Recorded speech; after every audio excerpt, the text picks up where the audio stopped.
Welcome to the Bookcast Club. Today you've got me, Jenny, coming to you from Norwich in the UK, and I'm joined by Belle and Sarah, who are both coming from Narm, Melbourne. Sarah, I've forgotten already. Lutruwita? Is that Tasmania?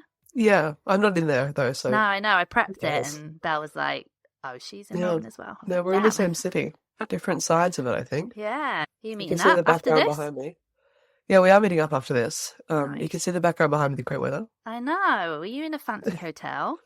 I'm in a reasonably reasonable hotel. Oh, we have a nice... It's got this sort of enclosed balcony that we think is really cool.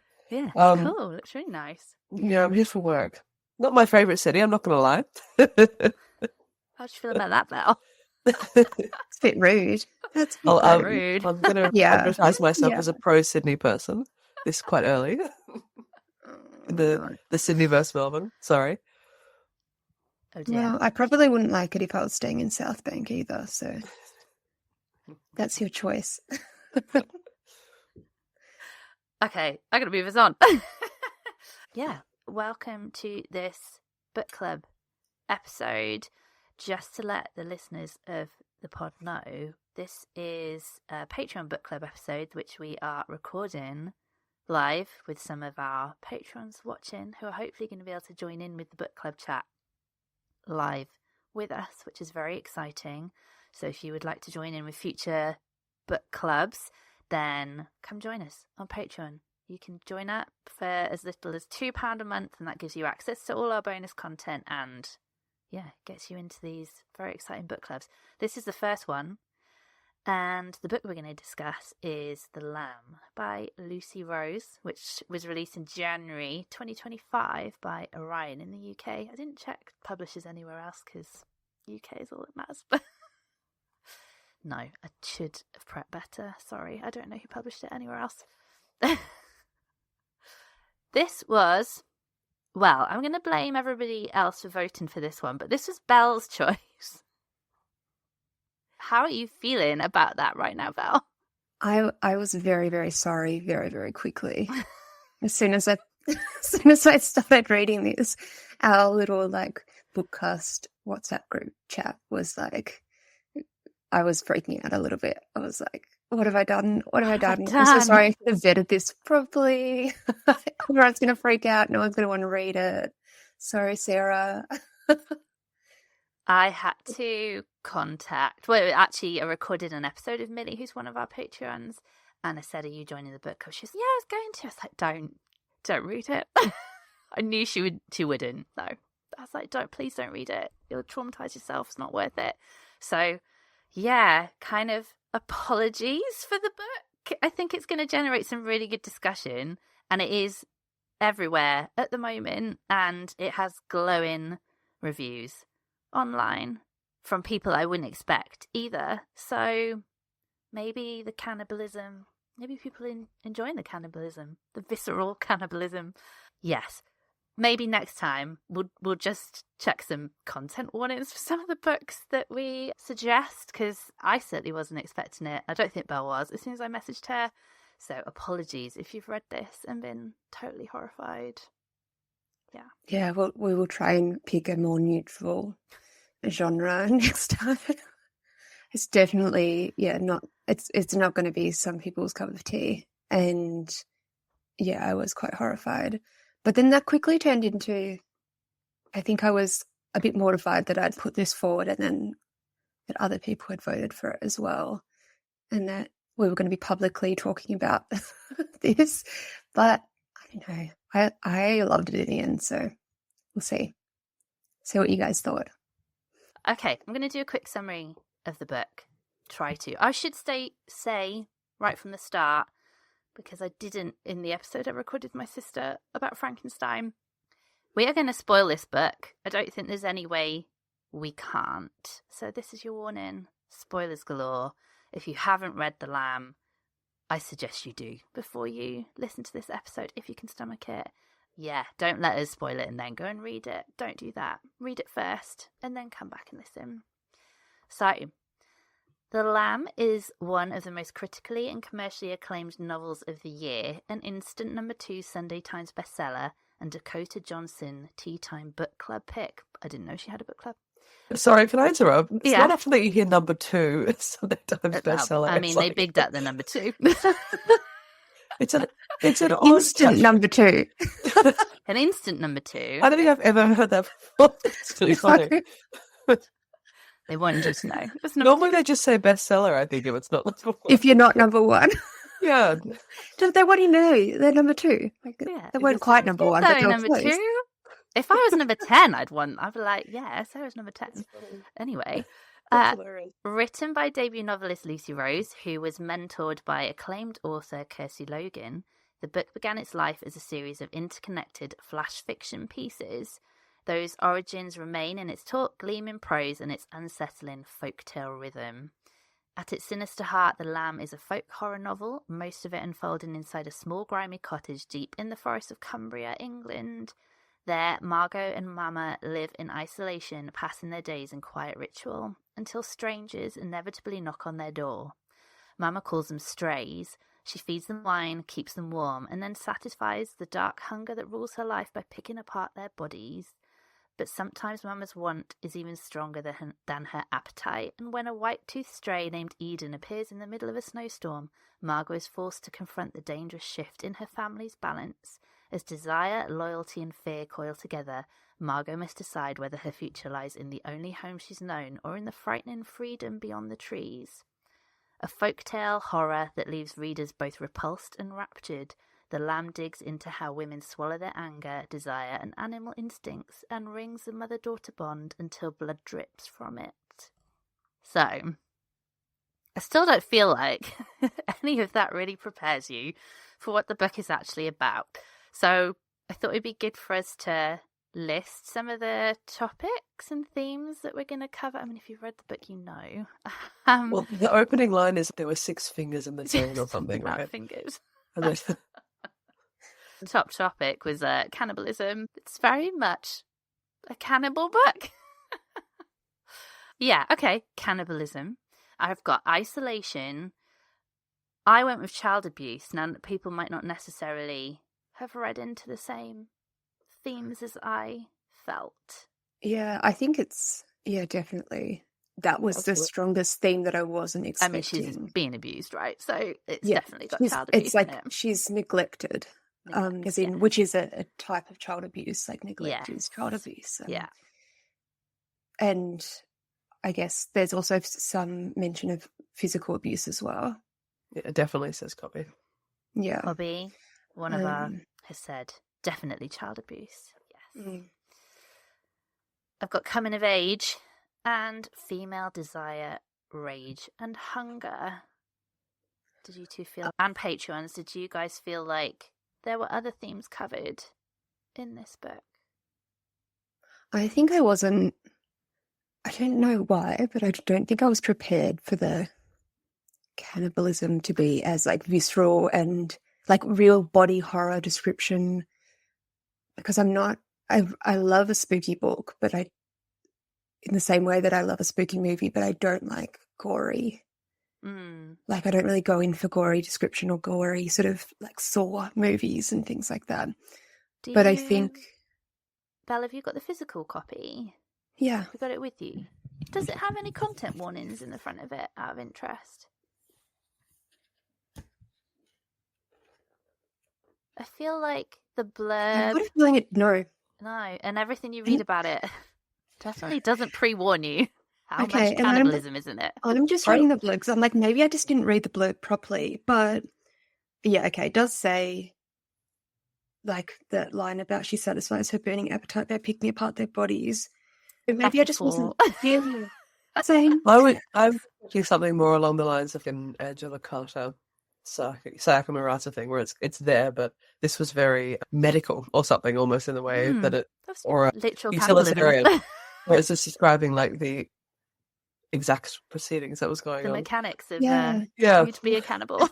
Almost at the start, I think it was a little bit more like there was the end, like almost when the little girl, when Margot went to sleep or something, or like when she was sort of shut out of the process, and then sort of the eating of the meat, there was sort of that separation. But then as she sort of got more, she was dragged into it more by her mum and Eden, maybe because she was getting older. I feel like her involvement with it became more and more, and then you got to see her like discomfort with she questioned that it, as well. As the book went on. Should we talk about our initial reactions to it?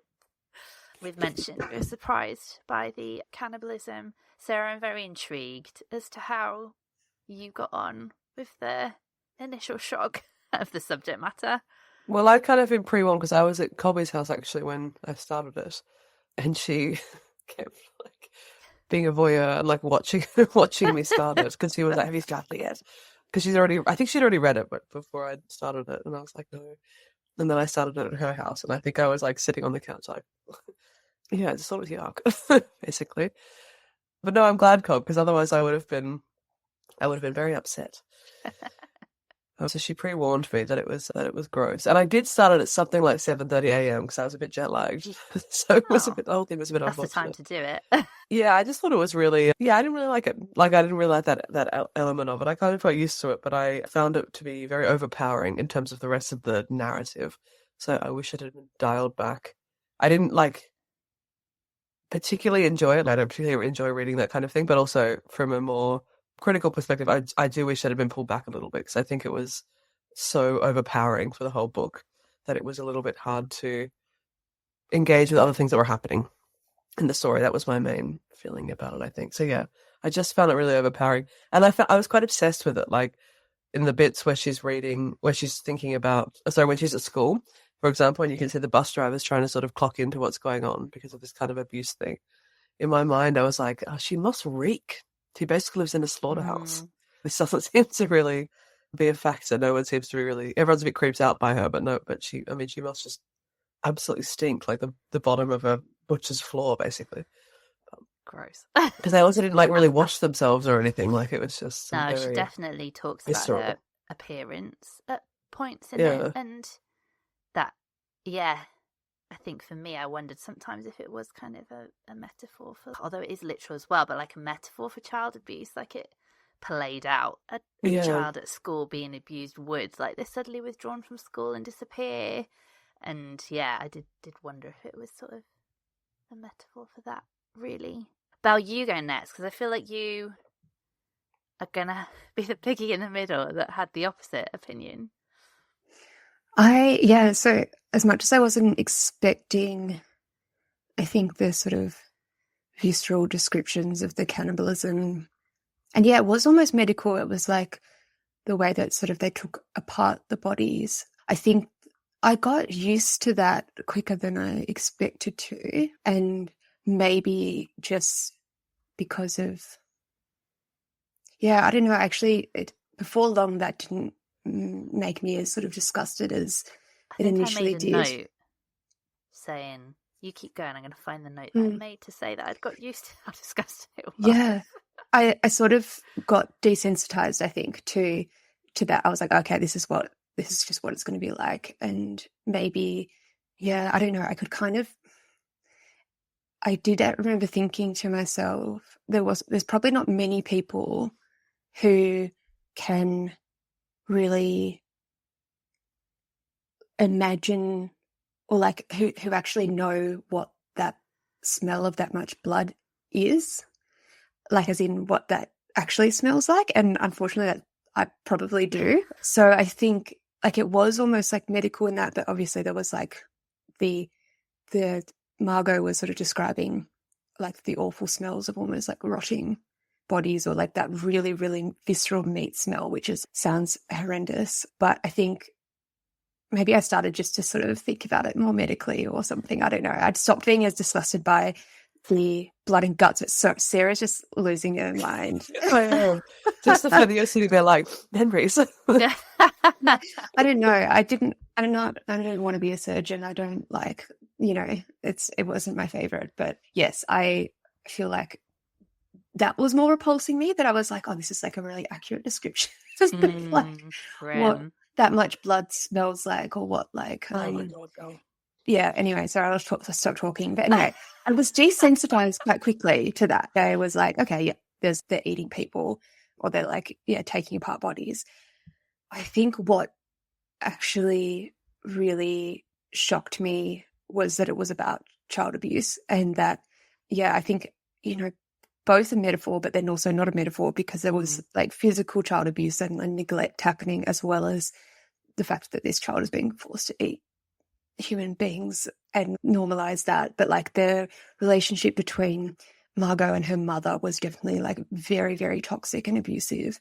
And I thought that was like a very, very interesting theme. Like you were saying, Jenny, how she's sort of turning up to school and she obviously smells. She's obviously getting bathed once a week or once every 2 weeks. She's describing like the stickiness of the floor and everything. So like you can only imagine what she smells and looks like. Like they didn't describe washing clothes once in the book. So who knows?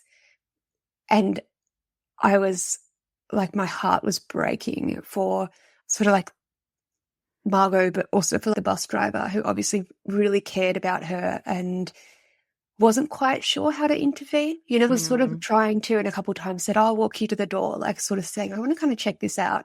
But then, Margot was like scared that, they're going to be found out. But I could tell that she was like, she wanted this man to rescue her. And you're thinking about like her best friend at school, who she was sort of had this infatuation with, and she was like up very close with Margot. And so it's as if she didn't go home and tell her mum that like Margot doesn't wash her clothes, or Margot always smells really bad or something, because that's the sort of thing that like kids would go home and tell their family or make a comment about, and that like their parents are supposed to pick up on that. Or the teacher who doesn't really like Margot, I think, who's sort of like, yes, the male teacher, who is maybe just ignoring it because he doesn't really like the kid. But then the fact that there's just so many people involved that could have helped her. And I think that's what's really heartbreaking, because that's what does happen, unfortunately. Like that is quite true to real life, I'd have thought. It takes one person to say something, but often people feel that they're just separated enough from the child to not say anything. Like, there's probably someone closer who will understand more about this situation and say something.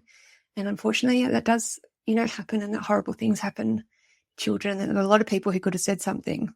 And so I think that was what really stood out for me as like this underlying thread of this story. As there were a lot of themes that ran through it. And I agree that the sort of mother-daughter, or like the, just because you were born of somebody or you have a child doesn't necessarily mean that they love you or that you should love them back. That theme was really interesting. The mum's sort of desire and sort of hunger for love, and when Eden turned up and like their relationship and Margot as an outsider was really interesting as well. So that there were so many themes running through it that I think you could have just focused on one at any one time and like really got a lot out of it. But I think this is probably the most like visceral and upsetting book I've ever read about ultimately child abuse. But saying all that, I love this. I really, really, really love this book. I think What did you give it? You gave it nearly 5 stars, didn't you? Yeah, I think 4.5, which is probably the highest. But that was my immediate, I like finished the book and I was like, I've got to write the review now, because otherwise it'll simmer out, like now I probably would have said like a 4 out of 5, because I feel like I never give anything 5 out of 5. But at the time I was like, my jaw was just like on the floor at the end, and I was like reading the last few chapters. No. It's not how I wanted it to end, but it kind of makes sense the way it ended in terms of the ultimate narrative about child abuse and about nobody saying anything, and that parents don't actually have to love and care for their children in the way that we think that they should. And I think that was like, it was just like an incredibly like emotional finish for me. And I was so upset for the bus driver. And I was so upset, like I was just so upset for Margot not being rescued. There were so many like heartbreaking moments in that book, her wanting to keep the shoes of like the groundskeeper and like the sort of father figure that she had. And the disclosure by the mum that like she'd sort of been telling Margot that their dad left them, but actually they'd eaten him. And like that sort of revolt. My heart just broke for Margot again and again and again. But at the end, I really wasn't expecting it to end like that. I really wanted her to be rescued. I really was like, come on, like the bus driver's got to come and check in. Like he's got to call the police. Like he's got to sort of talk to the school or something. It's got to, and then him just showing up too late, I think was just like it broke my heart. It really broke my heart. But I think I've never been more surprised by a book, especially because I chose it. I saw the fantastic reviews of it and I thought this is going to be good. And then I was so revolted by it for the first like quarter or fifth of the book and was so like regretting my choice to put this forward for the book club. But I think it was a good book club pick. And we'll talk specifically about the ending later. I'm a bit more along the line, surprisingly, along the lines of Sarah, because which I have to say is really shocks me, Jenny. Because are you shocked? Yeah, you've got such a sick mind. I thought you'd love it. So, I love horror films. I only ever have to spend an hour and a half to 2 hours tops with a horror film, and I think the problem with this book was it was so gross and visceral all the way through that by the end I'd given myself the total ick. And yeah, I was totally grossed out with the whole thing. And maybe disgusting books are not for me. Disgusting films, watch all day long. But disgusting books, no. I didn't cope very well with it. My slightly unhinged notes were started gross from the start, totally intriguing. Which is true. Like, I was totally, like, compulsively read it. And I'm like, okay, super gross, less intrigued. I don't know which body parts they were eating at that point. And then I've written, eat him. I don't know who that was in reference to. Clearly somebody turns up that's an arsehole, and I felt deserved it. So, yeah, and I've written, going to need a literary cleanse after this, which I really did. Like, there's not many books that I've read that grossed me out. There was one about this is a horror book as well, that was about this, like, hole. I'm gonna have to look up. In this flat, they find this like hole, this portal, which they keep visiting, and it gets more and more sort of like they get addicted to visiting this like hole in the basement that does disgusting things. And again, because that book is like that all the way through, the more I feel it's called the cipher, and the more I read it, the more gross I started feeling, and that's the feeling I had with this book. So although I can appreciate it was a good story and clever and like nothing I've ever read before, and particularly when we chat about the ending, I thought the ending was really good. I just couldn't rate it any higher than, I think I gave it maybe 2.75, just because my reading experience of it was just, I did not have a good time. I don't know if any of the Patreons, because I know we've got a few people that have read it, I'd be intrigued to know what the split is. I'm really surprised, Jen, that that's your reaction. I feel like you're a fake horror fan. I feel like we've exposed Jenny. Visually, I'm fine. If it's in my brain. Like, oh no. Is worse, right? Than reading, I would have thought. No, I think I know what you're saying about duration, in it for so long, and it was like every other page was something disgusting. I was like, oh no, I can't switch off from this. It was funny because I've got, which I'll recommend this book later. This is Itch by Gemma and Moore. This came in at the library while I was reading The Lamb, so I had to go pick it up, and technically should have started it straight away afterwards, but honestly I couldn't. I was like, I can't read another gross book straight after reading one. So yeah, maybe I read something really light and fluffy in between. Maybe what we've discovered is that your brains, the images that are made by your brain are more horrific than what you see in films. Well, I honestly think that's what it is. Reflection of your mind. I'm not going to read discussing stuff anymore. This one, luckily I've got into it and it's not as bad. Yes, if any of the patrons are there on YouTube and can share some thoughts, that would be amazing. I wanted to say as well, whilst we're checking to see if there's any comments, I think definitely this book had the risk of, like you said, Jen, like the visceral horror and disgusting sort of descriptions taking the attention away from how fantastic the writing actually was. Yeah. And I think that's probably like what you're describing. Like I can't sort of believe that like you would have read it and finished it and given it that low of a like I that know, really and it shocked feels me. unfair as well. Do you know what I mean? I know deep down it doesn't feel like a fair rating, but I truly But don't like, think I can rate any higher. each to their own. But I think that is the risk with such like a viscerally descriptive horror book like this, that is going to take over and be the one thing that people remember about it, or Yeah. the main part that's sort of occupying your brain as you're reading it. I think I just had a look at my story graph to see, because I often use like the camera, open up my camera and use that like text scanning thing. So you like can take a picture of the text and then you can just highlight it on the photo and then copy the text. It's a really easy way to put like quotes in your story graph. Did you quote some of her nice writing? Yeah, I did. I've got 3 nice. Before you do that, I'm just going to share some of the comments we've had. Oh, please do. Yeah. So Cobby has said, I think the juxtaposition of the body horror gore and OTT descriptions of food were a lot. Agree that the child abuse theme was the dominant narrative and was ultimately very sad. I didn't say actually that once I gotten into the cannibalism side of it, I think my other thing with books is just I would never have picked up a book about child abuse. So when it became that as well, I was like, I'm having a really bad time right now. Yeah, I absolutely the same. Yeah, I agree. Can I just say, if you haven't read the book, there's these like weird succulent descriptions of food, because Eden especially sort of can make all this delicious food for them.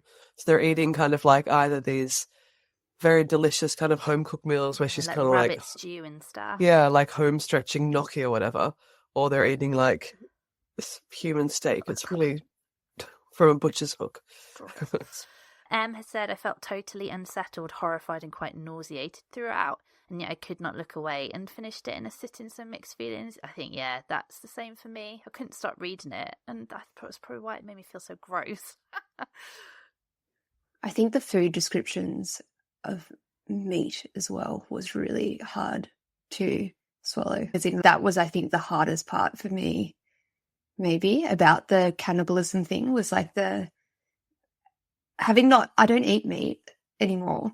Like, I haven't eaten meat for a long, long time. And I've got to say that made me feel really, really nauseous, like very, very unwell. And I was really, really worried isn't it bad that I was really, really worried once I started trapping animals that they weren't going to trap a lamb? That they didn't trap a lamb.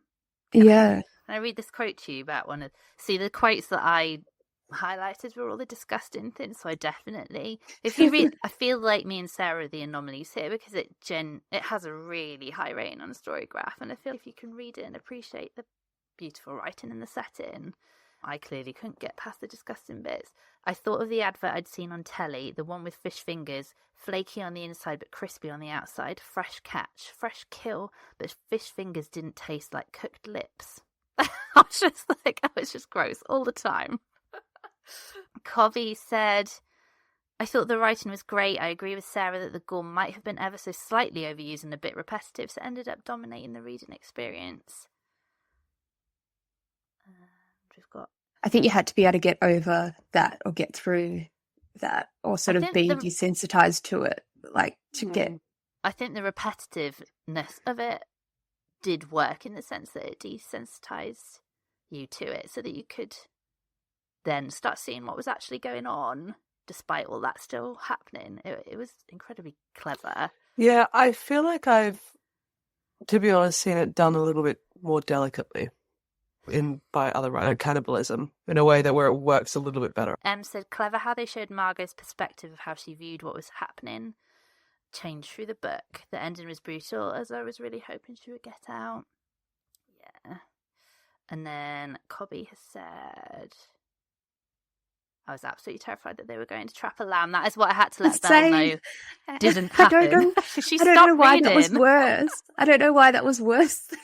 I'd got over the fact that they were killing people, not eating them. And then when she started, like, she set up that trap with Margot in the backyard, and then they were talking about, like, catching rabbits, and then maybe they'd catch a lamb. Jenny was slightly ahead of me. I had to say, tell me they don't catch a lamb. I'm not reading on if they catch a lamb. While we're on it, can I tell you about the unhinged note that I found in the book, which these two know about because I shared it in our WhatsApp group? So Sorry, let me just find my notes. So I found this note in my library book, which now, I don't know, it doesn't make a huge... It actually was just sinister because it didn't make a huge amount of sense. So it was in the middle of the book when I picked it up, and it just says read, spelled R-E-E-D. I am shocked, and then it has a shocked face. I thought you were vegetarian, poor lamb. I don't know if I can share. That's what the sinister note looked like. It's so weird. Serial And then I killers. reached the end and I was like, oh, that was actually just a sinister note because it didn't really make any sense. I used it as my bookmark, like a total creep all the way through, and I left it in there for the next person. Yeah. So, can I ask, why is it called The Lamb? I thought my interpretation was that Margot was the lamb. Like a lamb to the slaughter type thing. Yeah. Okay. That's I don't know what the Patreons think, but I'll turn your light back on, Jen. Share. It's gone dark. Oh yeah, sorry, I'm lit up like a ghost. It's on a timer, so I can't turn it back on. Hit clap. No, it'll be off now. Just like a ghoul. Yeah, so I wasn't sure why it was called The Lamb. It makes sense now why the American cover that I thought looked disgusting just has a lamb chop on it. I feel like that is quite a good warning as to what the book is going to be like. The UK cover, and is the Australian cover the same, Belle? The one with the girl sat on the bed?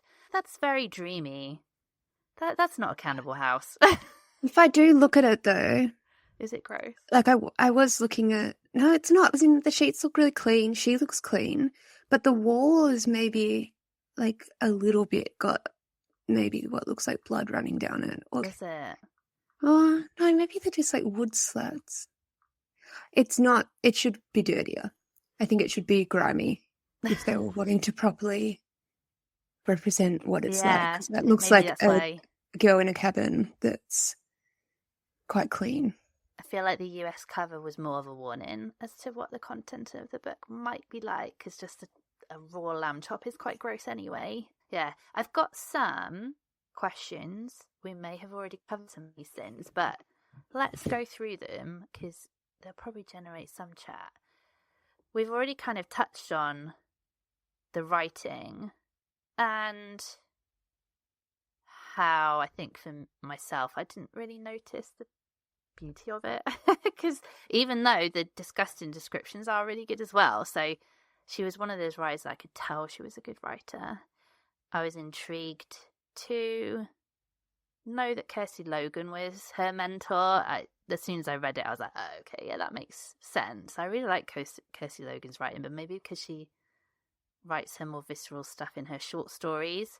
Yeah, so you appreciated the writing a lot, didn't you, in this, Belle? Have you got some quotes that you've... I do. I don't know why I didn't. Saved? I thought I would have more because I do remember sort of rereading quite a lot of lines to try to, I think that was sort of the payoff for the core and the sort of, I don't know, like the terror I was sort of feeling at the child abuse elements of this. But the first one that I wrote down it's towards the end, and it's, you know, obviously Margot, she's on the school bus, so she's talking about the bus driver. And she says, to me, he was a church, calm, wise, and quiet. Most wouldn't realize that because he didn't look like a church, but he was. And she's sort of just laying with her head against the vibrating bus window and listening to him singing to the music on the way to school. And I just thought that was beautiful. And I think that was like really, I think just like a beautiful description of the safe haven that he was like a people can be. Yeah. It's quite sort of, it's heartbreaking that they do a lot of sort of safeguarding stuff at school now these days as part of at least Australian school curriculum. I'm sure they do in the UK as well. I'm not sure if you've heard of that thing of the hand where kids come up with or sort of a prompt to think of 5 safe people in their life. No. And it's often quite heartbreaking where like none of them are their family members. Often quite a few of them are their teachers at school, and maybe one of them might be their doctor or, you know, their soccer coach or their art teacher or something like that. And you just realise how important the peripheral people around children are to keeping safe. And the idea is that these are 5 people that you could go to and tell anything to, and who would be able to help you. And yeah, I was sort of doing it with my friends. Got a daughter who's about 5, and she's sort of alternate. She's got, of course, her mum and her dad on it, and maybe her nanny. But then it's always like one of her mum's friends. Like sometimes it's been me, it's been Millie, it's been like, it's just really sweet. And one of them's her dance teacher. And yeah, but you sort of meet kids and their family aren't any of the safe people. Yeah. And Margot's family wouldn't have been any of the safe people. And she might have had the bus driver and her friend. But even then, she felt she couldn't tell her friend really what was going on. She was more sort of infatuated with her friend than she felt safe. They also with her dad, didn't they? Which yeah, not ideal. So that sort of she was like, I can't tell her about that, obviously. And then there was that lady at the school who helped her when she got her period. Yeah, I'd made a note of that bit. That bit, I think being that was quite beautiful. Touching. Yeah. And you sort of thought when she popped up, you're like, oh, maybe she's going to be the one. This is what I was thinking anyway. I was like, okay, that's another safe person for Margot, because it definitely wasn't her mum and definitely wasn't Eden. And yeah, so I just thought describing, this safe person in her life as a church, I think was just a really beautiful description. Yeah, that's really nice. And this next one I've got, so I'm just opening up the pages to make sure I get the context right for it, was... Okay, so it was sort of right at the end, and I know we're going to talk about the ending, but this, I believe, is like about 3 chapters from the end of the book, and it's a part where she was refusing to eat the food because she wanted to make herself as disgusting as possible for them to kill, as she sort of knew it was coming. Consume, yeah. And this quote is, I wondered if this was what being a real human was, accepting you were pieces of other people too, the people you loved and the people you hurt. And that's just sort of, she's like describing, she's sort of watching Eden and her mum. And there's one more, and it's right at the end, I think. It's literally on the last page. Patrons have got any that they've highlighted, do let us know. They could be great ones as well, so that's fine. Yeah. So this is after she's gone, which I sort of like this, how she was still sort of, this was also worse so that like she was gone, but she was stuck there, like in the house as well. Yeah. As that, like the very final chapter, and she's talking about sort of just like life and death, I guess, really. And it says, soon enough the landscape would shift, the beck becoming a stream and the stream becoming a river. Then one day, hot and bothered, this earth would become an ocean and forget all about us. And I just thought that was just a really beautiful sort of description of like how, you often sometimes you'll read something or sort of experience something and you realize you're just like a tiny person in the history of the big world, and that really you don't matter at all, and that the world's going to do what it wants in the end as well. And that you sort of, a lot of the climate writing and things as well is sort of like, we're just here until the earth sort of like kicks us out and starts again. And I just thought that was like, I really liked that line, like the earth would become an ocean and forget all about us. Yeah, so they were just 3 quotes, but I just thought, I'm sad. I'm sad that the goriness, which I think was obviously a choice, obviously a very conscious choice. I'm sure there would have been many versions where it was sort of less descriptive or sort of skipped the parts, because she could have easily sort of led up to it and then time jumped ahead, sort of to miss certain parts. But I think it was obviously like very purposeful that she was like out to shock people and sort of make it a horror, like a real horror novel, more than just the horror of like child abuse and the fact that Margot's in danger. But yeah, I think I'm sorry for people that took away from like the ability to really absorb the writing as well. I do wonder, because I'd written in my notes that I feel like this must have come from a short story originally, and it was interesting then to read that it was separate bits of flash fiction that then she pulled together, because obviously it has this very folktale vibe to it. Reminded me of Hansel and Gretel, and it reminded me of I wrote a short story on a writing course it was a fairy tale retelling. Actually, it was one of Jane Campbell's writing courses, like fairy tale retellings, and I chose Hansel and Gretel. And in my one, she was luring people in with adverts about sweet making workshops, and what she was doing was making gelatin out of their bones. So it's not that I'm also not disgusting and will write this kind of stuff, not to the extent that she did, but I did feel, like she must. I wonder what sparked the idea in the first place. I wonder, was it child abuse, or was it like a retelling of something then became that? Yeah, I don't know. I would have been intrigued to be on her creative writing course. You can sort of see that it could be a Hansel and Gretel sort of thing, like a house in the middle of the forest. Yeah, it gave me that vibe the whole way through. Lost strays or children sort of just find, they're sort of trying to seek refuge and get sort of taken in with this like very caring, nurturing, I'll feed you up to make you plump and happy and then push you into the oven sort of thing. Sarah, you unmuted yourself. Do you want to say something? Yeah, I actually think it would have been better if it was shorter. So I thought they probably did come from, because a lot of these kind of books, like I keep thinking about Angela Carter, she wrote a lot of short stories that this was obviously inspired by. I think it would have been the very graphic sort of aspect of it. I think would have been a little bit better, to be honest, if it was shorter.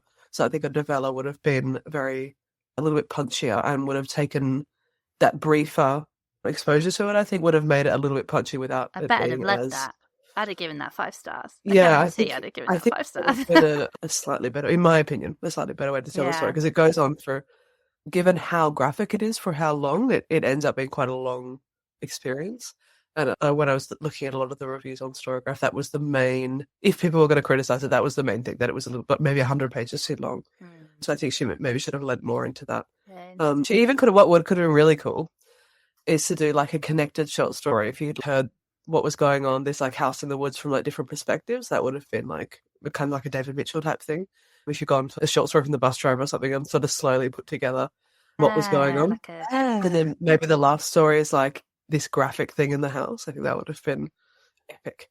Maybe you're sort of getting like little crumbs of what's going on, and then like little clues. Like it could have been a chapter from her friend at school, like sort of maybe describing. Yeah, exactly. Maybe like the groundskeeper's wife, and then like the bus driver, and or that teacher who really didn't like her, and like sort of. But then he's revealing things, and you're sort of getting all these clues to what's actually happening. And when they make the horror film of this, that's what they should do. If I've mentioned Weapons on here before, the film Weapons, but that's a bit like that. They show, it's a very funny timeline where they show the different.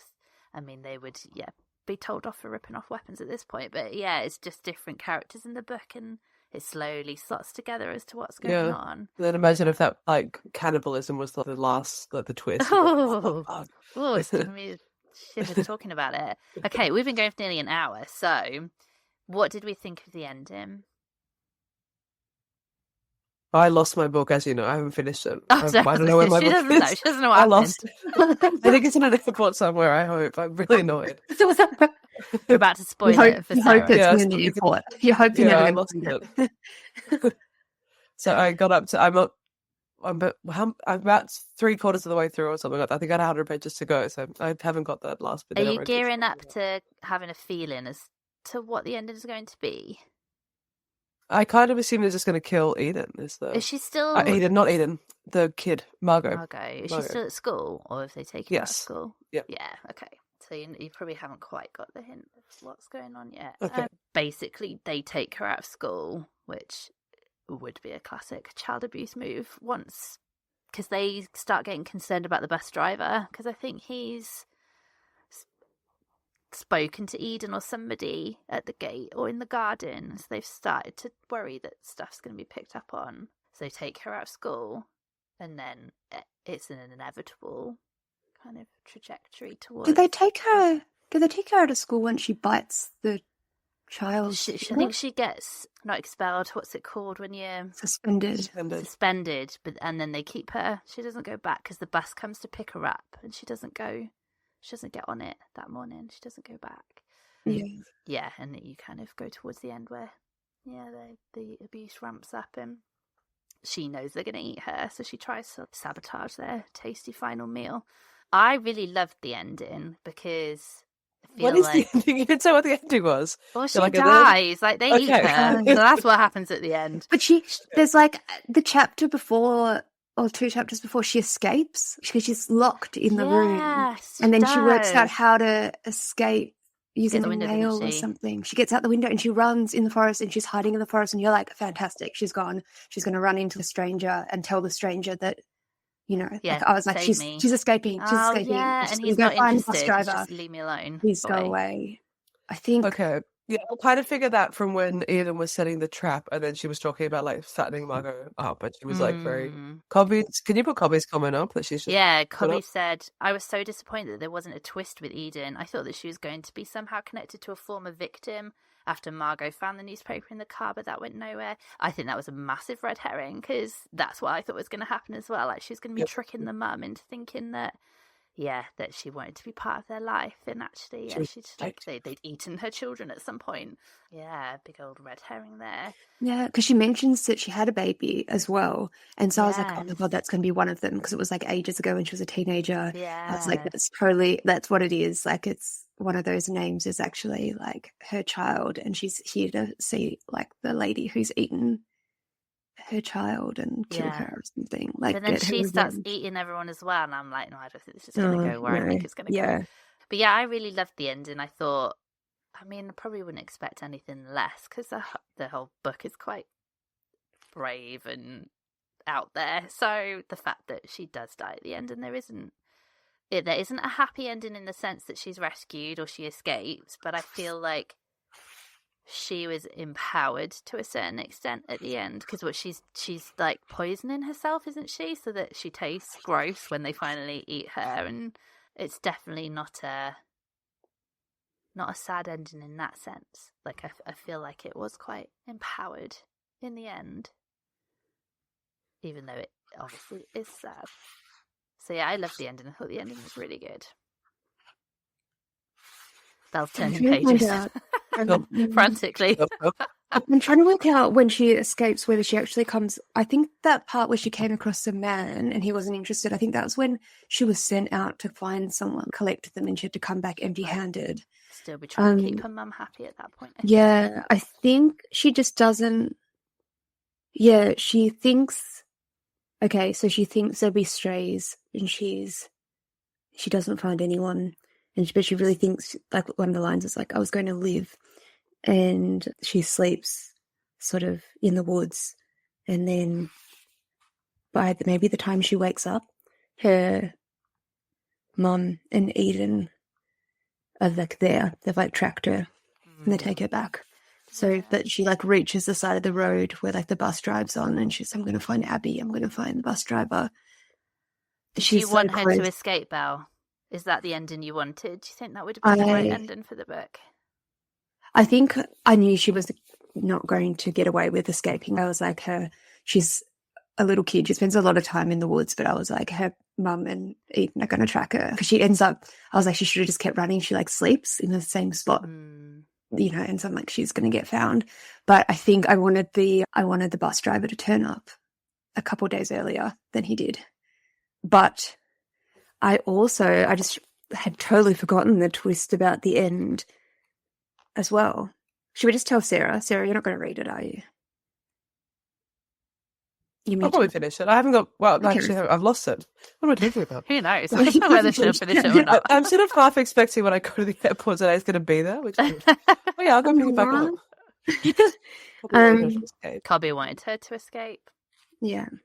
Well, yeah. Go on, Mel. Okay, so sadly, like she dies. And then the book goes on though, so she's still there, like her ghost is still there, and she's watching what happens. And what she's done at some stage is put a lot of that like poisonous plant in the stock that Eden was cooking on the stove, and because she knows that's what they're going to eat her in. Is she eating hemlock? Yeah, it's hemlock, I think. Yeah, because she puts heaps in. Like she collected throughout the book, there's like parts where she picks up hemlock and puts it in her pocket. So you can assume that she's sort of been squirreling that away. Maybe she sort of knows what's going to happen, or sort of knows that she might have to use it not against the strays, but against her mum and Eden. And then, so she unfortunately dies, but then the chapters go on and she's sort of just in the house. So like she's stuck inside the house. She can't go out, which I think is just extra horrifying and horrible. Yeah. That like even in death, she like can't escape this sort of sordid like home. But then she ends up like she's killed her mum and Eden in the end, and they're sort of sat at the table like they're dead bodies for ages. How did I blank that out? I just remember Yeah. she was trying to make herself, poisonous. Yeah, she was licking the Poisonous. wall, like she's licking the mold off the Yeah, wall and things to make, and imagining like herself being making her own meat Not really. poisonous. Yeah, she's like imagining it going into her lungs and everything and making them yucky. So she's like trying to poison herself and make herself yucky, and then she obviously dies, but she's sort of got her win over her mum and Eden because they sort of just flop over on the table and die. Yeah. I like that whole ghost thing works because of the whole fairy tale, folk tale vibe to the book. Like it didn't feel covers this. jarring at all. She licks a lot of mold. Stop talking about mold, everyone. Licks so much more. Right. We're going for an hour, so I'm going to take us towards the end really quickly. What were your ratings out of 5? As to where you got to, Sarah, but Belle, remind us of what your star rating was, and patrons let us know in the comments. It's a 4.75. That's the highest rating I think I've ever given anything on Storycraft. That's amazing. Sarah, where are you at currently?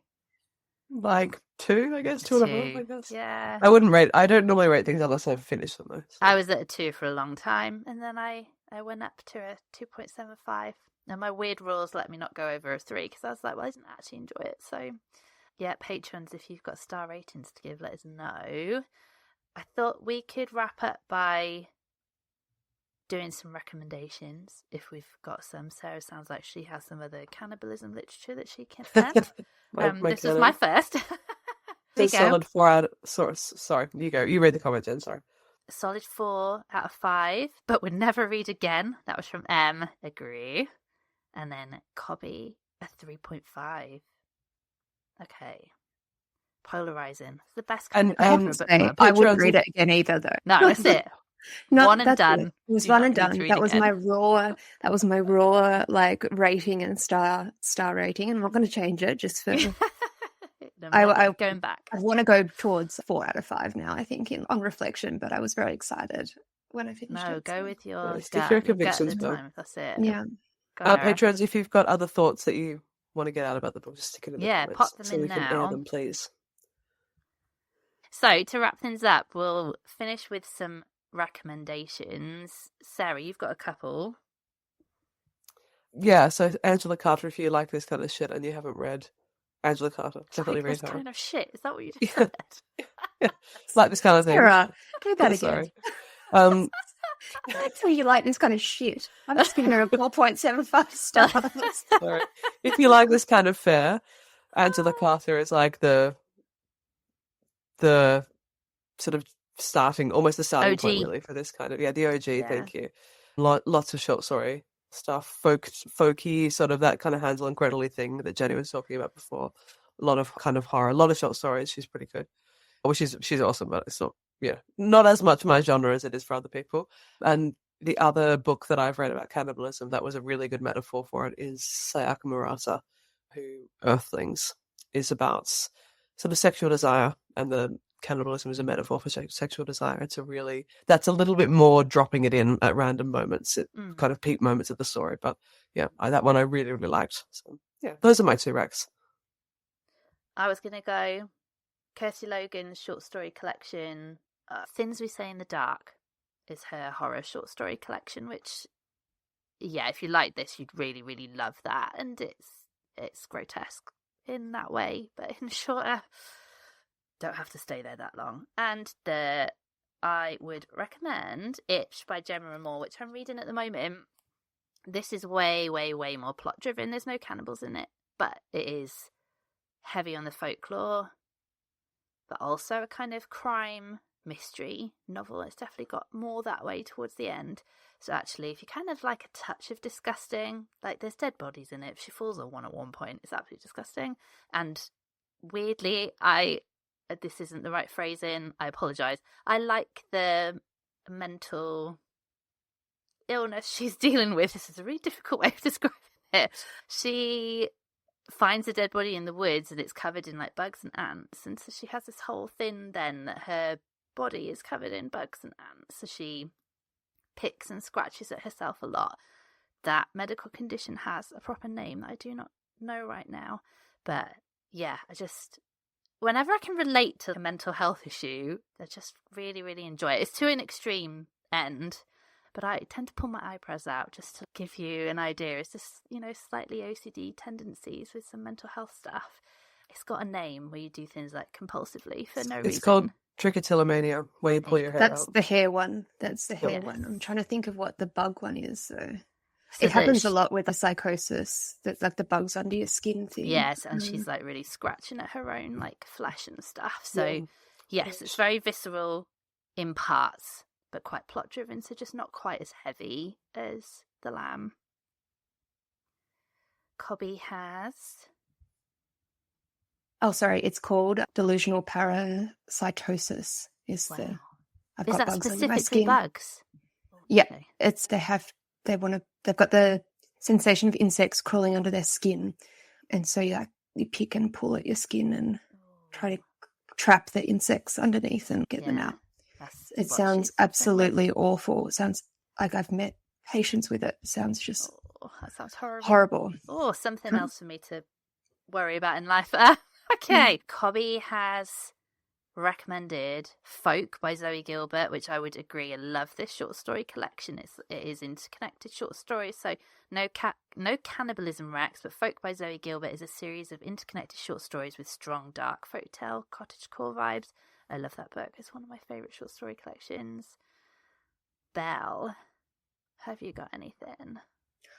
Well, I was going to say this is my first cannibal book, but Mother Thing actually was like book I've read that touches on this, and it's just got the one gross bit right at the end where you're like, oh no, they eat somebody.